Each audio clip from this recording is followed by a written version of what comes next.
Direct from Fort Meade, Maryland, this is DINFOS Live. Welcome back to another episode of DINFOS Live. Today we're going to be talking media literacy. And I have with me 3 Marine Corps Communication Strategy Officers, or ComStrat officers, Majors Greg Carroll, Major Joshua Larson, and all the way from the luxurious travel destination of 29 Palms, Major Jennifer Giles. Thank you for joining us. Gentlemen, if you would have a seat, we'll get into our positions here. And I should point out that Major Larson is going to be taking the media queries or questions. Media queries. See, I make keeping you a ComStrat officer. Your questions online, so if you have those, please send them in, and Major Larson will get those. All right, let's do some quick introductions. Major Carroll, if you would, please just tell me what you do for your job. Absolutely. First of all, thanks for having us. So, Major Greg Carroll, ComStrat Officer at the Deputy Commandant for Information, also a Master's in Media Studies.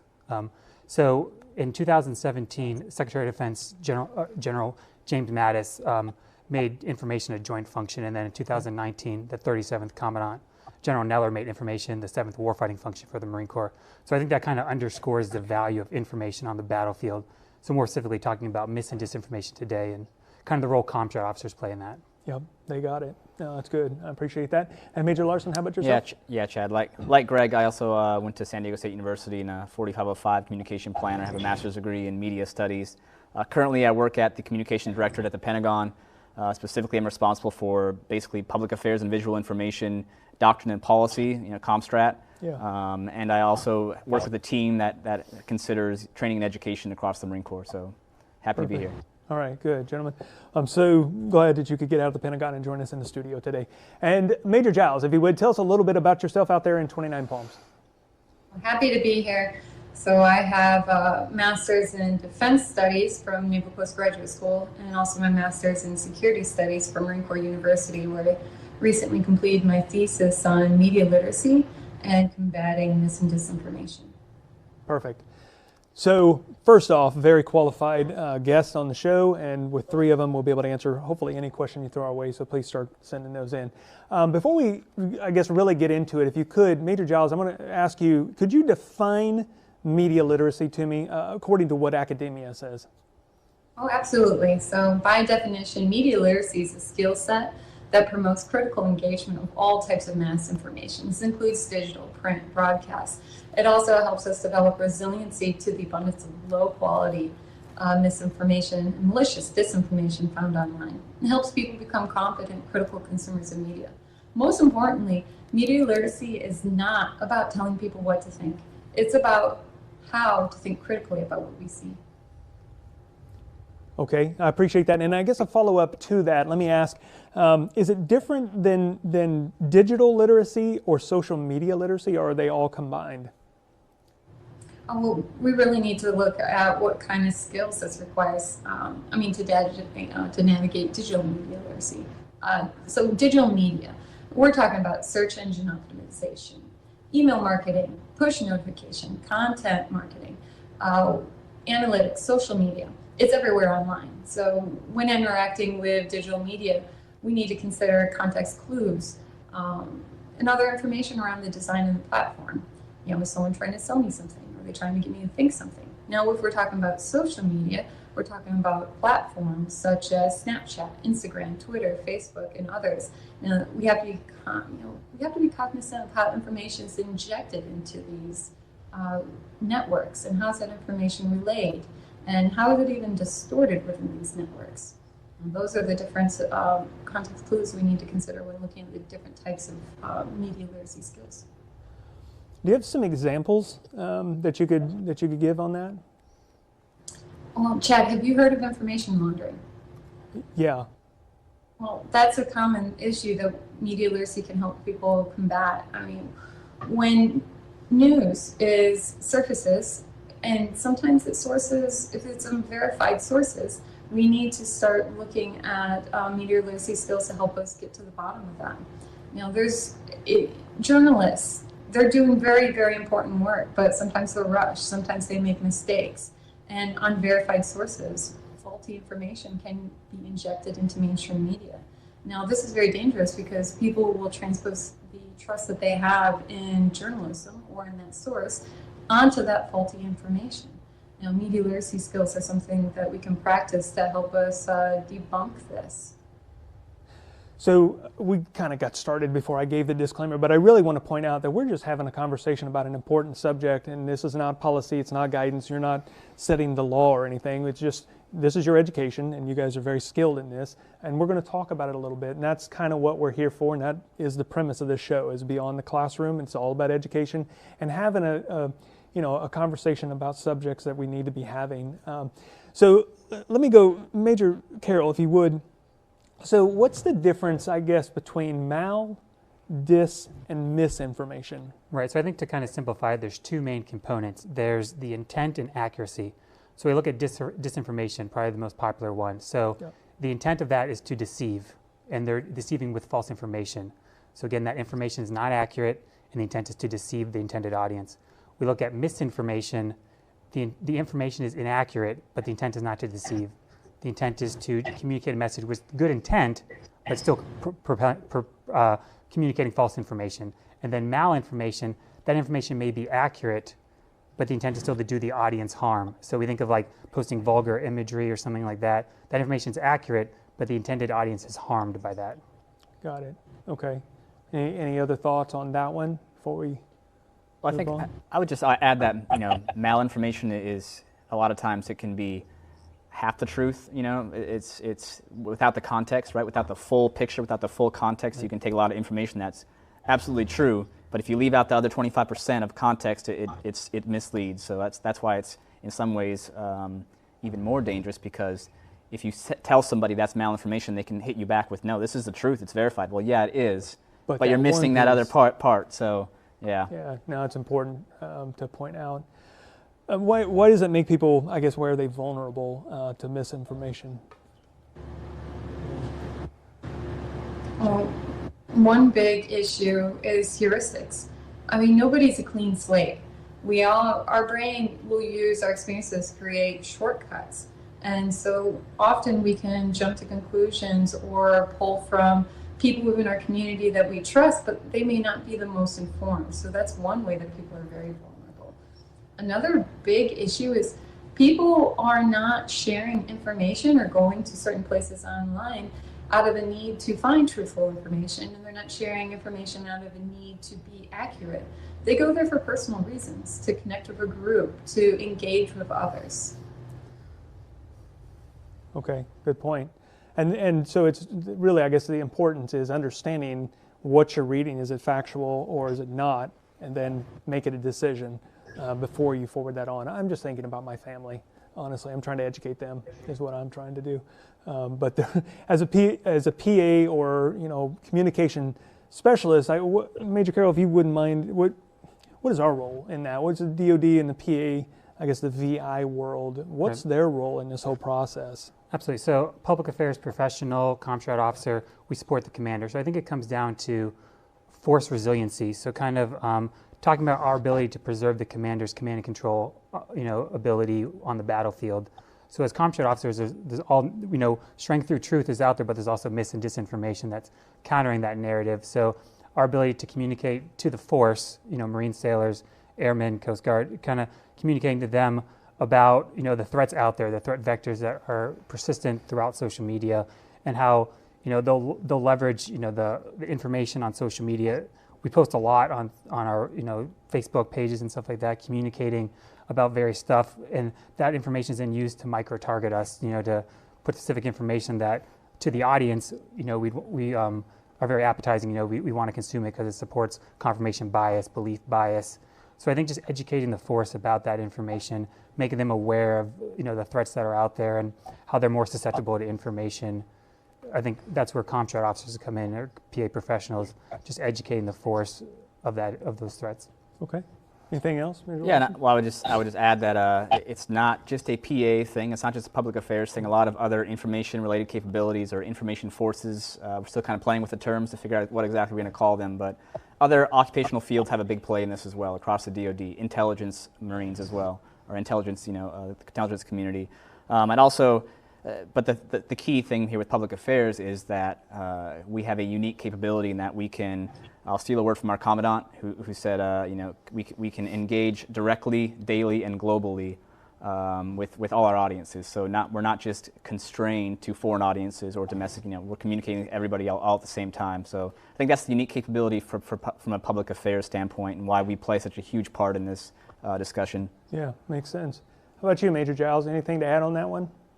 Yeah, just to bring it back, I mean, I've been asked many times, why is media literacy important? And quite bluntly, I've had people ask me, I don't need media literacy. Isn't media literacy just for kind of dummies who believe whatever they see online? Well, the research is showing us across the board, young, old, every background, every level of education, all the studies are showing that we all struggle to overcome heuristics, and we all misinterpret false information online as accurate. We fail to consider the content provider's motivations. We all have difficulty distinguishing the difference between fact and opinion online because we're consuming information so quickly. And everyone is susceptible to emotionally provocative content, and that leads a lot of us to share false information and not practice good media literacy skills. So you touched on it there. Now, okay, this is very similar, I guess, in line with that. But why is it important for our community, I guess, to have a working understanding of what separates legitimate news gathering sources and dissemination from other less, credible sources of information out there? I think it goes back to audience. So, looking at what the service member, I know the Marine Corps, I think the average age is 19. So looking at how they consume information, it's no longer going to be your CNN or Fox News. It's on social media. Pretty much every service member has a social media account. So it's looking at the audience and how they're consuming that information, and then explaining again kind of how that information is tailored to them. We'll go into more about, how it's evolved over time, but how the echo chambers, how you're operating in an environment that's tailored to you in order to increase your engagement. So I think it's important that individuals just understand, the information that's coming to them is to keep them engaged. There's advertising, monetary incentives behind this, but to keep them engaged. And it's not always the most accurate information that they're seeing, but it's what they want, what they like to receive. So they're going to keep seeing that whether it's accurate or not. Okay, and the algorithms know that, right. So it keeps sending it to them. Absolutely. Yeah. Right? The longer they're engaged, the more they can be advertised to. Sure, they're like, they love this. Let me keep sending them more Right. of that, whether it's right or wrong or misinformation, disinformation. 100%. Okay. Checking online, Major Larson, we got any questions out there? Yeah, we do have one, Chad. Okay. This one it says, how will or does media literacy affect the art and science of creating messaging or producing content, influencing decision making, and evaluating the credibility of sources? That's a good question. I think it kind of dovetails off what we were just talking about. As Major Giles said earlier, the amount of low quality but entertaining information out there. Yeah. And our challenge is that we can't play the low quality game. We have to provide the truth, and it has to be high quality information, but it has to be in a way that is engaging and is interesting enough to combat the noise of all the low quality information. So I think more creativity, more engaging ways to communicate with our audiences without getting too silly. Right? I think as a U.S. military, we can't. Yeah. We've got to be careful about sacrificing our professionalism and our professional demeanor for the sake of getting more likes and followers. You know what I mean? Yeah. So we talked about it when we did the social media show. Actually, that was a big part of that show. And we talked about, like, it's not always about getting the likes. It's also about, and there's a gray area, and Sure. there's a fine line being engaging and entertaining, but not over that line. Sure. And that's a toff balance. Yeah, and I read somewhere recently, it was talking about, comedians, it's an art form. Like, not anybody can be funny. If you try to be funny, you might just come off as being stupid, which is obviously not what we want to do as a DoD. So it's definitely a challenge. Get some more young creative minds out there, and I think we already have them. We just gotta find better and more interesting ways to get them out there. Sure. Anything else on that, Major Carroll? No, I think Josh covered it. Yeah. Okay. 100%. I think another point is the media landscape it's really evolved over the past 10 to 20 years. And many would say that journalism as a business model is facing a crisis or a very large transition. You have organizations such as Facebook and others who are giving away news, and they've become a primary source of information for many people. for us, public affairs officers, ComStrat officers, we need to recognize that local voices are being heard in a different way. And in other words, they're not being heard in the same way that they have in previous years. Now, if you are a PA professional, these news outlets are very, very important conduits. And we have to consider what happens when people are consuming their information differently. They're no longer getting it directly from the source. What can we do to reach these local audiences? And how attuned to these challenges do we need to be? So you mentioned it in that answer. You talked a little bit about how it's changed. Do you have examples or anything that you could tell about, 10 to 20 years ago? How different is the audience? I guess, how do they receive that information or how they perceive it? How has that changed, I guess, in the 10 to 20 years? Yeah, so I look at, ISIS, with a couple of mobile phones, and trucks, they were able to take over almost 2 countries, that's their use of social media and using that as the battle space, and getting followers, generating interest from that. And I just think that's kind of a good way to underscore the value or the impact social media can have now as a new battle space and the information environment associated with that. I just think as ComStrat or PA professionals, we need to recognize that and understand the need to inoculate, our forces against those threats, against mis and disinformation, even malinformation. What to look for and how to look for it. I mean, no longer are they putting posters up and you can see it on every street corner. I mean, now you can't be everywhere, right? And of course, there's certain news organizations that, are pretty understood to have certain biases, but online that line's kind of blurred and people may not know, it may be false information, satire parodies that are then turned into, modified or fabricated and treated as true information and passed along. And 3 or 4, we play that game telephone. It gets passed along, and then by the time you receive it, you perceive it as correct, accurate information, and unfortunately, it's not. Yep, absolutely. Okay. I have a pretty good question here, Chad. I'd like to bring up. Let's do it. This one says, how should PAOs and ComStrat officers advise their bosses about social media and how to engage with social media? And that's a good question, and I don't know if there's a right answer necessarily. I think we're all still trying to figure this out. I would offer that I think it's a conversation that a lot of PAOs are having with their bosses.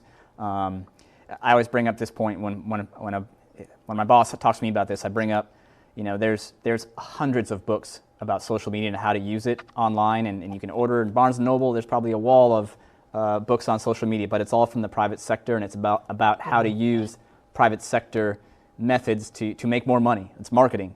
So as government communicators, where we're not worried about dollar signs, we're worried about truthful information. There's not a whole lot out there well defined that we can reach out to and use and point to. So definitely a challenge, and I don't know if Major Giles has probably come across that in her studies. Well, leaders are tuned in to the fact that social media is increasingly significant when it talks about moving information and news. And we could go off on different directions with this, but the big question about asking the commander who their audience is, that's like the first step. Once we identify there, then you can start considering different guidance. Now just PA professionals, ComStrat officers, we all go through DINFOS. So the motto, strength through truth, right? So I think that kind of underscores educating your commander about having them online to to put out a narrative that then can hopefully counteract that mis or disinformation that's out there. Hearing from the source is a good way to communicate a message that you want your audience to hear. Obviously, PA ComStrat officers, we know that. So just think that having them as part of the conversation cannot hurt or hinder your ability to communicate the intended narrative and to compete with those threat narratives that adversaries may be trying to push. And then information as a warfighting function, inform is one of those capabilities. So I think just informing can't be underscored enough. Back to that question, it seems like it also depends on how knowledgeable your boss is on the subject. And then the second factor is it'll change tomorrow. Sure. I mean, the social media kids are using today, a new platform I'm sure shows up, frequently. So, it was Facebook for a long time and Twitter, and then, LinkedIn is a little more professional. But then you kind of get into TikTok and Snapchat, and the list goes on and on and on. What'll be tomorrow's social media or social media platform? Do you have any more questions online? Because I'm about done, but we want to answer those questions online, obviously. Yeah, let me get. There is one more on here. Okay. And while you're looking for that, remember, folks, the conversation continues after the show. So if you have questions, these gentlemen and lady will also continue that conversation and answer your questions, or from the schoolhouse, we'll try to do it across the road as well. So Yeah. you find it? There is a question here. It's a tricky one. It says, how can a PAO work to understand and put aside their own assumptions and confirmation bias and stay point of view agnostic? So that's, I think we just kind of answered that, right? Education. We need to make sure we're all educated on what we're talking about. And even from the services, from a DoD perspective, and as a guy who works in the Pentagon and deals with policy, without getting into too much detail, I will tell you that at the highest levels, our senior officers are concerned about this and trying to find a way forward. And I'll tell you that there's, even amongst the services, there's some different opinions, where you get a bunch of people in a room and everybody kind of has a little bit different way of understanding this thing. So kind of back to our last question about there is no right or wrong way necessarily. There's more right, and there's definitely wrong, but there's not exactly here's the model that you use. Yeah. And again, because of everybody that can just get into social media and use it to potentially harm us, right? So. Okay. Anything else, Major Giles, Major Carroll? Yeah, I would just like, we're talking about the value that ComStrat or public affairs professionals can do in this, but it really takes actions from the individual, all individuals and all service members to prevent the spread of mis and disinformation. So it's at the individual level to ensure, PA and ComStrat obviously should educate the force and kind of talk about threats that are out there, how we can better preserve the C2 of a commander, their ability to decide and act against the mis and disinformation out there, but also just individual actions, and what you're doing on a daily basis, what you're receiving. Take a second, look at it, digest what you're looking at, and understand, is this accurate? Is this, are my biases playing into this? Or should I or should I not spread what I'm seeing right now? There you go. Okay. And Major Giles, anything on that one? I would just really echo what Major Carroll said, is taking responsibility for the information you share. That is the big foot stumper, is before you share something, you think about, is this accurate? Do I want to take ownership of this action? And you can think of it in terms of like good hygiene for that. To get back to the other question, there's so many incredible resources out there. Media literacy, disinformation is a topic that is everywhere, and great resources. One I really like is the Fighting Misinformation, Digital Media Literacy. I'm an audiobook person, and you can listen to that one on your way to work. I've listened to it several times just to help me get regrounded. There's the Lawfare podcast. That one has the Arbiters of Truth. That's another easy one for the professional on the go. There's the crash courses out there with media literacy. And there's also, Stanford, they've done some great work in it. IREX, they've done great work. Okay. Any more questions online? There's one, another hard one, I think. We figured this was going to be a little bit of a hard subject. Yeah, That's why we brought three majors in. So let's hit us with it. Basically, the long and short of it is, do we have the capacity? And I assume that I know this person is a service member. So he's saying, do we have the capacity to monitor and act as fast as nefarious actors? So, Major Giles, I'll let you take this, but I'll just start it out with, as a democracy, we have many more limitations, just like any other kind of warfare, right? We play by a different rule book than our adversaries do. What can we do as public affairs officers to get at this issue? That the fact that they can lie, cheat, and steal, and faster than us? Well, we need to, and Major Giles, you can back me up on this or not, or disagree with me if you want, but we need to expose it as quickly as possible. We need to find better ways to expose nefarious actors, and there is research that has come up out of NATO that has explained that, everybody knows Russia is doing the things they're doing. It's not helping their cause.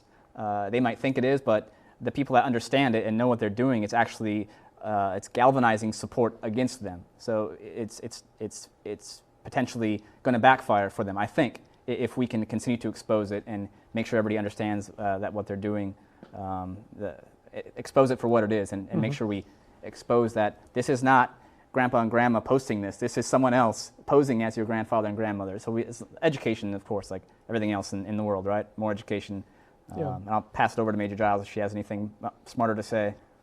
No, I can add the personal element. Both Major Carroll and I served over in Iraq. And as you're sitting there on the watch floor and you see Russia, RT pushing out these stories with just partial truths and, but they're all very catchy and exciting. And it's just one piece of mis and disinformation being pushed out there. You have to recognize that we only have so much capacity and we only have so many resources. And one of the hardest things for us to do as public affairs professionals and construct professionals is deciding where we're going to allocate those resources and making those decisions quickly and then acting. So that assessment piece is really key in deciding what sort of information we're going to try to contest. Fair enough. Okay. So I think we're out of questions online. I'll give you guys the opportunity. I'll go around the room, I guess, or virtually.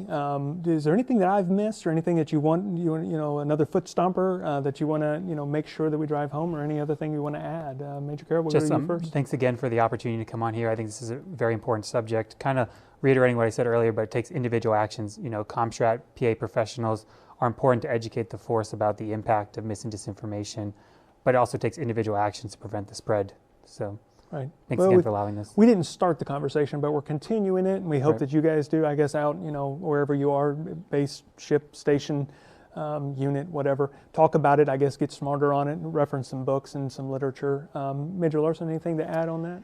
Yeah, I would just offer that, there's some recent Gallup poll data out there that says, the U.S. public thinks the biggest challenges for our military are cybersecurity and disinformation. So I think it's not a PA thing, it's not a IRC thing necessarily, it's an entire U.S. government issue, and I think the DoD plays a significant part of that because of the nature of our job and our mission, but really it's a whole of government, coordination has to happen across the entire U.S. government, and I'm looking forward to the conversation continuing. It has been continuing. I've seen a lot of things happening in the last couple of years that have been really great, but it's a wicked problem, as they would say in the DoD. Wicked problem. Good news is the information discussed here is all factual. It's been verified, so you can use this, and please share it widely on social media. Major Giles, to you to go ahead and close this out, and then we'll wrap it up, I think.